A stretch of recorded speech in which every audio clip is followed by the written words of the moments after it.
যত বড় রেস্টুরেন্টের দামি চাউমিন হোক বা রাস্তার ধারের দোকানের চাউমিন যতই খাই না কেন, কিন্তু বন্ধুরা সেই মায়ের হাতের চাউমিনের স্বাদ আনতে পারে না। মনে আছে তোমাদের সবার স্কুলের টিফিনে নিয়ে যেতে? কারা কারা নিয়ে যেতে বলো তো, তারা কিন্তু লাইক করে দেবে।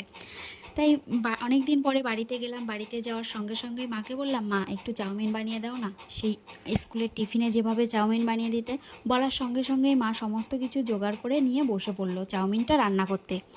মা তো অলরেডি এদিকে চাউমিনটা সিদ্ধ হয়ে বসিয়ে দিয়েছে, আর এদিকে পেঁয়াজ লঙ্কা সব কিছু একাই নিজে হাতে কেটে নিচ্ছে। এবার দেখো, এদিকে কড়াইতে আলুটাও ভাজছে। আলু ভাজা হালকা হয়ে গেলে ওর মধ্যে পেঁয়াজ আর লঙ্কাটাও দিয়ে দিল। সব কিছু একসঙ্গে ভেজে নিয়ে ডিমটা দিয়েও ভেজে নিল। এবার চাউমিনটা দিয়ে দিল। চাউমিনটা দিয়ে আরেকটু হালকা করে ভেজে নিল। দেখো কালারটা, দেখো এখানে থালায়ও দিয়ে দিয়েছে। এরপরে আমি সবাইকে ভাগ করে দিয়েছি। আর জাস্ট বন্ধুরা, খেতে ওয়াও ছিল। তো আমরা সবাই চাউমিন খেতে থাকি। তোমরা চ্যানেলটা অবশ্যই সাবস্ক্রাইব